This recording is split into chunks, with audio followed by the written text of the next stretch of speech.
आइए लघुत्तम समापवर्तक और महत्तम समापवर्तक पर कुछ और क्वेश्चंस डिस्कस करते हैं। इस क्वेश्चन में बोला गया वह छोटी से छोटी संख्या ज्ञात करो जिसमें 13 जोड़ने पर प्राप्त संख्या 30, 45, 65 और 78 से पूर्णतया विभक्त हो जाए। मैंने पीछे भी बताया था कि इस तरह का क्वेश्चन अगर आपके पास है तो आप इस दी हुई संख्या जो कि 30, 45, 65 तथा 78 का लघुत्तम समापवर्तक निकालो। इसका लघुत्तम समापवर्तक आप निकाल लीजिए। इस 30, 45, 65 और 78 का जो कि 1157 आ जाएगा। 1157 आप निकाल सकते हैं इसको। यानी 1157 हमारे पास वो छोटी से छोटी संख्या आ गई। एक मिनट, 1170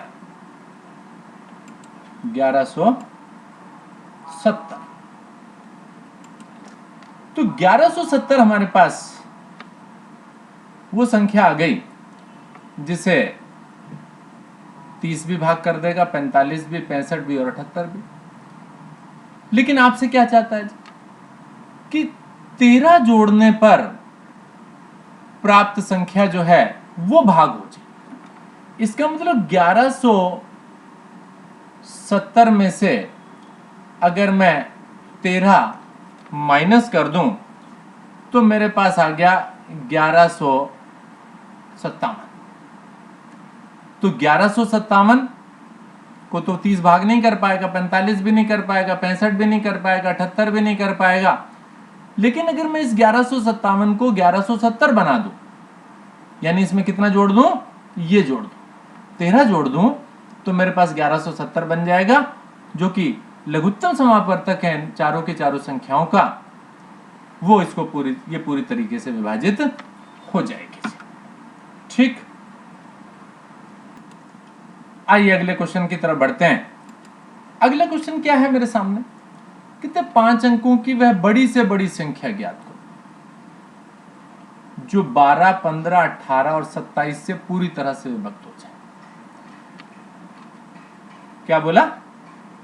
5 अंकों की बड़ी से बड़ी संख्या ज्ञात करो जो 12, 15, 18 और 27 से पूरी तरह से भाग हो जाए।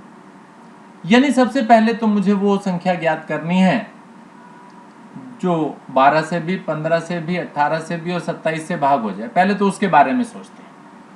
तो इसके लिए मैंने 12, 15, 18 तथा 27 का लघुत्तम समापवर्तक निकाल लिया।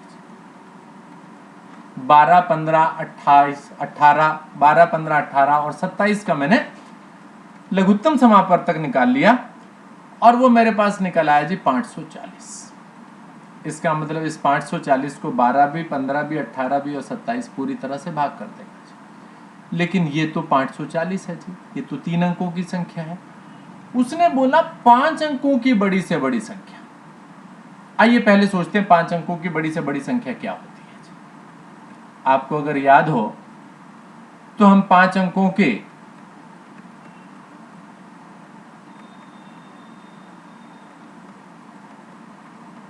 बड़ी से बड़ी संख्या जो लिखा करते थे वो 9 लिख देते थे 5 बार। ये 5 अंकों की बड़ी से बड़ी संख्या। अब अगर मैं इस 5 अंकों की बड़ी से बड़ी संख्या जो कि 5 बार 9 है, 540 से अगर मैं इसको भाग देने की कोशिश करूं, 540 से भाग देने की कोशिश करूं तो मेरे पास पूरी तरह से भाग नहीं होगा, पूरी तरह से विभाजित नहीं होगी। शेष कितना बचेगा? शेष मेरे पास 99 बच जाएगा। यानी अगर ये संख्या 99 में कम कर दूं तो 540 से पूरी पूरी भाग हो जाएगी। तो कहने का मतलब ये हुआ कि 9 9 9 9 और ये 9, इसमें से 99 आप माइनस कर दो तो 9 9 9 और ये 2 0, ये वो संख्या आ गई जो 540 से पूरी तरह से भाग हो जाएगी। और 540 को भाग कर देता है जी 12 15 18 और 27। तो इसका मतलब 12 15 18 और 27 इस संख्या को भी पूरी तरह से भाग कर देगा जी। इसका मतलब 5 अंकों की बड़ी से बड़ी संख्या ये हो गई जिसको 12 भी 15 भी 18 भी और 27 पूरी तरह से विभाजित कर देगा जी। समझ में आ गया जी। तो ये तरीका मेरे पास है जिससे हम किसी एक दी हुई आकार की संख्या निकाल सकते हैं जो किसी एक दी हुई संख्या या कुछ दी हुई संख्याओं से पूरी तरह से विभक्त हो जाए जी। आइए जी अगले क्वेश्चन को देखते हैं। अब की बार क्या है, इस बार मुझे बोला गया 4 अंकों की बड़ी से बड़ी संख्या ज्ञात करो जिसे 12 18 21 28 प्रत्येक से भाग देने पर प्रत्येक दशा में 5 शेष बचे। यह भी उसी तरह का क्वेश्चन है। तो इसमें भी मैंने 12 18 21 और 28 का पहले लघुत्तम समापवर्तक निकाल लेना है। तो 12 18 21 और 28 का लघुत्तम समापवर्तक मेरे पास आएगा 252। लेकिन उसने क्या मांगी है जी, 4 अंकों की बड़ी से बड़ी संख्या मांगी है। उसके लिए मैंने क्या करना है जी, 9 9 9 और 9 ये संख्या है। इस संख्या को इस 252 से भाग देना है। 9 9 9 9 9999 को 252 से भाग देने पर यह पता लगाना है कि शेष कितना बचेगा। से भाग देने पर शेष कितना बच रहा है जी, 171 शेष बच रहा है जी। इसका मतलब 9 9 9 ये 4 बार 9999 252 से पूरी तरह से भाग नहीं होता जी। यदि मैं इस 9999 में से इस 171 को माइनस कर दूं तो वो पूरा पूरा भाग हो जाएगा जी। 9999 में से जब मैंने 171 को माइनस किया, लेकिन कहते प्रत्येक दिशा में शेष बचना चाहिए 5 जी, तो ये पूरा पूरा इससे भाग हो जाएगा। अगर आप 5 इसमें प्लस कर लें तो पूरा पूरा भाग ना होकर के हर केस में कितना बचना शुरू हो जाएगा, 5 आपके पास बचना शुरू हो जाएगा और वो हो जाएगा 9833। तो 9833 4 अंकों की वो बड़ी से बड़ी संख्या है जिसे आप 12 से भाग करेंगे, 18 से करेंगे, 21 से करेंगे, 28 से करेंगे तो हर केस में 5 शेष बचने वाला है। पूरी तरह से भाग नहीं होगा जी, 5 शेष बचेगा जी। और अगर ये 5 ना जुड़ा होता तो पूरी तरह से भाग हो जाता। हमने 5 जोड़ा तो उस 5 जोड़ने के बाद ये कितने से पूरी तरह हर एक केस में 5 शेष बचने वाला है जी। आइए और आगे बढ़ते हैं, एक और नई बात सीखते हैं कि जी भिन्न जब होती हैं, बटे वाली संख्याएं होती हैं, तो उनका हम महत्तम समापवर्तक और लघुत्तम समापवर्तक कैसे निकालते हैं जी। तो इसका भी फॉर्मूला मैं आपको बता रहा हूं जी कि तब भिन्नों का महत्तम समापवर्तक निकालना हो तो अंश वाले भाग जो ऊपर वाले भाग होते हैं उनका तो महत्तम समापवर्तक निकालो और वो ऊपर लिख दो जी, अंश में लिख दो जी। और उन भिन्नों का जो हर है उनका लघुत्तम समापवर्तक निकालो और उसे नीचे लिख दो। तो समझिए उन भिन्नों का महत्तम समापवर्तक आपके पास निकल कर आ जाएगा जी।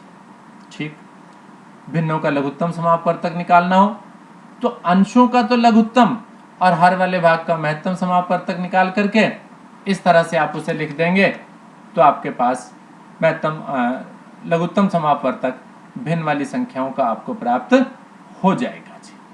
राइट, आइए जी इन पर आधारित क्वेश्चन भी कर लेते हैं। तो देखते हैं क्या है हमारे सामने क्वेश्चन। इस क्वेश्चन में दिया 3/8 5/12, 9/16 का महत्तम समापवर्तक और लघुत्तम समापवर्तक निकालिए। चलिए जी, पहले महत्तम समापवर्तक की बात करते हैं। अब महत्तम समापवर्तक के लिए हमने आपको बताया था कि इस तरह से बटे के रूप में लिखिए और अंशों का तो महत्तम समापवर्तक निकाल लो और हरों का लघुत्तम समापवर्तक निकाल लो जी। तो ऊपर वाला भाग जो कि मेरे पास 3, 5 और 9 है, मुझे महत्तम समापवर्तक निकालना है 3, 5 और 9 का, और मुझे नीचे लघुत्तम समापवर्तक लिखना है 8, 12 और 16 का। ठीक है, तो मेरे पास 3/8, 5/12, 9/16 का महत्तम समापवर्तक निकल आएगा जी। तो आइए जी, 3, 5 और 9 यानी वो संख्या मुझे ज्ञात करनी है बड़ी से बड़ी जो 3 को भी भाग कर दे, 5 को भी भाग कर दे, 9 को भी भाग कर दे। मुझे तो समझ में आता है जी, केवल एक ही ऐसी संख्या है जो 3, 5, 9 सबको भाग करेगी जी। ये तो मेरे पास आ गया जी। अब आया 8, 12 और 16 का लघुत्तम समापवर्तक, यानी वो बड़ी से बड़ी संख्या जिसे 8 भी भाग कर दे, 12 भी भाग कर दे, 16 भी भाग कर दे जी। तो 8 भी जिसे भाग कर दे, 12 भी भाग कर दे, 16 भी भाग कर दे, तो मुझे समझ में आता है वो 48। और आपको नहीं समझ में आता तो 8, 12 और 16 का इस तरह से लघुत्तम समापवर्तक आप निकाल करके देख लीजिए। तो आपके पास 1/48 महत्तम समापवर्तक हो गया, 3/8, 5/12 और 9/16 का। आइए जी, इन्हीं तीनों की तीनों भिन्नों का हम लघुत्तम समापवर्तक निकालते हैं। तो उसके लिए हम इसको उल्टा कर लेते हैं। तो मुझे लघुत्तम समापवर्तक निकालना है। देखिए, पीछे हमने बताया अभी आपको, हमें लघुत्तम समापवर्तक अंशों का और हरों का महत्तम समापवर्तक निकाल करके देखना होगा जी। तो लघुत्तम समापवर्तक मुझे निकालना अंशों का। अंश मेरे पास हैं 3, 5 और 9, और महत्तम समापवर्तक मुझे निकालना होगा 8, 12 और 16 का जी। ठीक है, तो मेरे पास 3, 5 और 9 यानी वो बड़ी से बड़ी, वो छोटी से छोटी संख्या मुझे ज्ञात करनी है जिसको 3 भी भाग कर दे, 5 भी भाग कर दे और 9 भी भाग कर दे। मुझे समझ में आ रहा है 45। लघुत्तम समापवर्तक निकाल लिया मैंने बिल्कुल इसी तरीके से 3, 5 और 9 का जी। अब आया जी 8, 12 और 16, इसका महत्तम समापवर्तक यानी वो बड़ी से बड़ी संख्या जो इनको भाग कर दे, वो आ रहा है जी 4। तो मेरे पास आ गया 45/4 जी। ठीक है, तो ये मेरे पास वो संख्याएं हुई जी। ठीक है, तो इस तरीके से मैंने भिन्न वाली संख्याओं का भी लघुत्तम और महत्तम समापवर्तक निकालना सीख लिया जी। ठीक है, धन्यवाद।